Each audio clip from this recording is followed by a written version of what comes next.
O bate-boca entre o Trump e o Zelensky tá gerando muita confusão, inclusive com o pessoal da direita. E eu acho importante fazer um vídeo aqui trazendo todos os pontos, porque tem muita gente enganada. Gente que fala com milhares, milhões de pessoas, mas está disseminando informações erradas por conta das fake news que os russos acabam emitindo e acaba confundindo muita gente. Bom, seja bem-vindo ao canal, aqui é o Léo Vieira, a gente traz as principais informações sobre o Brasil e o mundo. E a gente vai falar um pouquinho aqui sobre esse fato que já tem alguns dias. Saiu aqui no UOL, bate-boca entre Trump e Zelensky tem Putin como grande vitorioso. E nisso eu concordo. Então, enquanto o mundo livre está batendo boca, está tentando um tirar proveito do outro, quem acaba saindo vitorioso nessa situação acaba sendo o Putin, né, que está perdendo essa guerra. Esse bate-boca teve um grande vitorioso que é Vladimir Putin. A Ucrânia e os europeus queriam botar panos quentes depois que Trump fez críticas públicas a Zelensky, que por sua vez também havia reclamado que o futuro da Ucrânia estava sendo discutido entre Estados Unidos e a Rússia, sem a presença do próprio país. Ambos se reuniram em Washington para a assinatura de um acordo para exploração de recursos minerais ucranianos. O encontro, bem como a briga, foi transmitido ao vivo no canal oficial da Casa Branca. A entrevista coletiva foi cancelada após a discussão e o acordo não foi assinado. Eu acho importante trazer alguns pontos aqui, que a impressão que passou, a visão que eu tive dessa situação, é que o Trump ele se viu numa posição muito vantajosa e quis explorar esse posicionamento através de um acordo de minerais, onde seria muito mais benéfico para os Estados Unidos do que para a Ucrânia.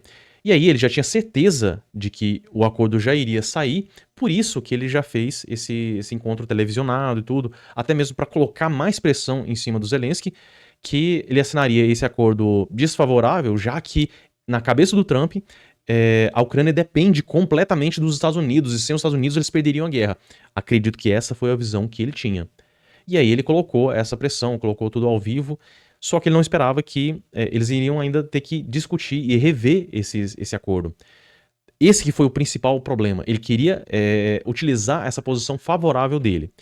E aí, alguns pontos que são importantes para a gente também levantar seria a situação que os Estados Unidos está se colocando. O Trump, ele realmente está falando muito sobre liberdade de expressão, ele está com esse avanço contra os censuradores no mundo todo, acaba que o Brasil também se beneficia, porque o Alexandre de Moraes está sendo um desses ditadores que acaba censurando muita gente. E quando ele faz esse tipo de coisa, se colocando contra um país que está sendo atacado por outra nação, que é a Ucrânia, está sendo atacada pela Rússia, ele deveria estar de qualquer forma do lado da liberdade, independente do que. E aí, com essa situação, fica bastante complicado, fica muito difícil defender o Trump. E qual que é a situação? Eu vejo muitas pessoas assim, da direita defendendo o Trump, inclusive em ações erradas. Eu acho que a gente não deve seguir por esse caminho. A gente deve elogiar os pontos positivos e criticar aquilo que é negativo. Não é porque ele está ajudando o Brasil de uma forma, então a gente tem que passar pano para tudo que ele está fazendo, inclusive essas decisões erradas, se colocando contra a vítima que está sendo atacada. Isso está errado. E aí eu vi muita gente passando pano, eu não sei se por conta desse apoio do Trump, ou se não entendeu muito bem e acaba caindo nessas fake news, nessas narrativas que a Rússia acaba colocando, como se o Zelensky fosse uma pessoa malvada, o Zelensky, ele não chamou eleições, então ele está sendo um ditador lá no país dele. Na própria constituição dele está previsto lá, em período de guerra, não há eleições. E a popularidade do Zelensky tá em alta. Porque ele tá conseguindo lidar muito bem. O pessoal subestimou muito, achando que, porque ele foi comediante, então ele não vai dar conta de lidar. Então subestimaram ele e, principalmente, o Putin está pagando o preço disso. É claro que a Ucrânia também tá sofrendo com essa condição, mas eu tenho certeza que o Putin ele vai acabar caindo e a Rússia vai sair arrasada, porque a economia deles, a cada ano que passa nesse combate, ela se atrofia cada vez mais. Eu acho que eles vão voltar para a década de 50, do tanto que eles estão sofrendo e sendo penalizados por conta disso. E essa situação que a Rússia, eu ouvi inclusive influenciador de direita falando que a Rússia, o Putin é um ditador, mas ele não está atrapalhando o mundo. A Europa sim, a Europa que está com essa questão de cercear liberdade, está afetando todo mundo. De que forma? A Rússia eles financiam influenciadores para ficar disseminando fake news, eles financiam várias iniciativas na própria Venezuela. Por que a Venezuela se sustentou durante tanto tempo? Financiamento russo. Por que Cuba continua com aqueles avanços autoritários lá? Por conta de financiamento russo. O Irã também. Então todas essas ditaduras de merda aí, eles recebem financiamento da Rússia para conseguir espalhar esse terror, mantendo assim a Rússia com um maior controle geopolítico. A gente precisa entender isso. Por que hoje o Irã tá acabando tanto, tá definhando, tá atrofiando? Cuba também tá numa situação precária. Coreia do Norte. A Rússia sempre ajudou essas ditaduras amigas. Então, essa ilusão de que não, a Rússia não atrapalha as outras nações, claro que atrapalha. E atrapalha muito o próprio povo dessas nações que vivem nesses regimes sem ter como lutar. Inclusive aqui na América Latina, muitos regimes já teriam caído se não fosse a intervenção da Rússia. Trazer mais um ponto aqui que é importante. Macron interrompe e corrige Trump em fala sobre assistência europeia à Ucrânia. Na fala do Trump, né? Só para vocês entenderem, a Europa está emprestando dinheiro para a Ucrânia. Eles vão receber seu dinheiro de volta. Aí o Trump começou enquanto se preparava para defender um novo acordo de garantias às receitas minerais da Ucrânia como pagamento retroativo pela assistência americana. Macron estendeu a mão para agarrar o braço do Trump para interromper. Não, na verdade, para ser franco, nós pagamos 60% do esforço total. Foi como os Estados Unidos, empréstimo, garantia, subsídios, disse ele. Temos 230 bilhões de dólares em ativos congelados na Europa, ativos russos, mas isso não é garantia de um empréstimo porque não é nosso. Então, eles estão congelados. E um outro ponto aqui, Macron, a Europa está preparada para dar garantias de segurança à Ucrânia. O presidente da França apontou que primeiro é necessário negociar uma trégua com a Rússia e depois um acordo de paz permanente. O Zelensky está muito reticente sobre esse acordo com a Rússia. Por quê? Porque a Rússia já tinha invadido a Ucrânia e lá atrás, em um acordo de desmilitarização, entregando várias das ogivas nucleares que estavam em território ucraniano, eles entregaram para a Rússia a troco de um tratado onde era assegurada o território da Ucrânia.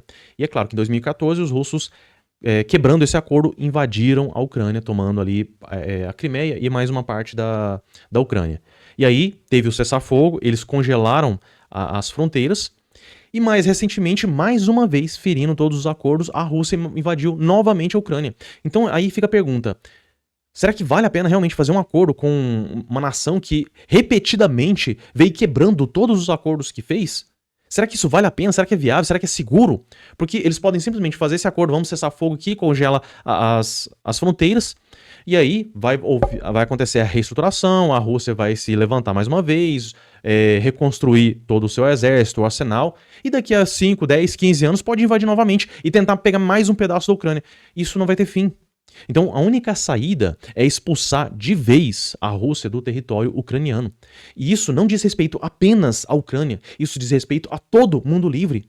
Porque esse neocolonialismo que a Rússia vem imprimindo, o que garante que outros países não podem fazer o mesmo, já que a gente vai deixar por isso? A gente vai deixar dessa forma? A China pode invadir Taiwan, então. E aí toma conta e tudo bem. Por quê? Já que eles permitiram que a Rússia fizesse isso, outras nações podem começar a invadir. A Venezuela, aqui do lado, já falou que ia começar a invadir a Guiana Francesa. Então a gente vê outros países com esse aval que pode ser dado para a Rússia, eles começam a pensar, não, já que aconteceu com a Rússia, eles conseguiram anexar esse território e ficou por isso mesmo, a gente pode também tentar anexar um novo território aqui, e aí a gente faz um cessar-fogo depois que tiver adquirido uma porcentagem ali, e tenta isso novamente, repetidas vezes. Então, todo mundo livre está sob risco. Então, o ataque à Ucrânia diz respeito a todo o globo. Se a gente quer viver num planeta livre de verdade, essas guerras elas vão ser estimuladas se a Rússia conseguir sair vitoriosa dessa forma. E aí, com essa abertura que o Trump deu, o Macron está começando a assumir o protagonismo. Eu tenho todas as críticas possíveis do Macron sobre o viés dele, o que ele tem feito na França, tentando também influenciar aqui no Brasil, mas acaba que ele está fazendo uma coisa positiva e desmentindo todas aquelas falácias, confirmando que a Europa está financiando muito mais do que os Estados Unidos. E eles estão dando o dinheiro, dando a ajuda, dando o apoio, quando os Estados Unidos quer tirar vantagem em cima disso. Então, os Estados Unidos, eles estão se colocando na posição de vilão, querendo se aproveitar de alguém que está sendo atacado, que está em uma posição de fragilidade, para poder sugar recursos desse povo. Isso está errado. Eles vão ganhar muito mais a longo prazo ajudando a Ucrânia, tentando colocar fim nesse império de dominação, esse neocolonialismo que a Rússia está tentando empregar atualmente. O Brasil e todas as nações do planeta que estão sob risco, de acordo com essa situação da Rússia. Então tudo isso está sendo influenciado hoje. O Trump ele está se colocando numa posição muito ruim, que não é possível defender, e eu temo muito por conta de alguns influenciadores aqui no Brasil, de direita. Muita gente acredita que Putin é de direita. O cara é um ditadorzinho. Tem o mesmo modo operante da esquerda aqui, da esquerda ditatorial em todos os outros países. Então tem muita gente de direita aqui do Brasil que tá achando que o Putin ainda pode estar errado. Tá tentando defender o Putin. E é indefensável isso. Vamos colocar os pingos nos is, vamos identificar os pontos certos aqui e parar de passar pano. A gente tem que criticar o que está sendo feito de ruim, mas também deve elogiar aquilo que é feito de positivo. Você vê, o Macron, que é um cara que a gente critica bastante pelo seu viés de esquerda, tá fazendo uma coisa positiva, porque eles entendem sobre o avanço autoritário da Rússia. Bom, é um vídeo mais como um desabafo e um esclarecimento também sobre todos esses aspectos. Porque é importante a gente levantar esses pontos e abrir os olhos de quem ainda tá enviesado aí, ainda tá sendo enganado por toda essa mídia esse trabalho bem feito de fake news aí da Rússia.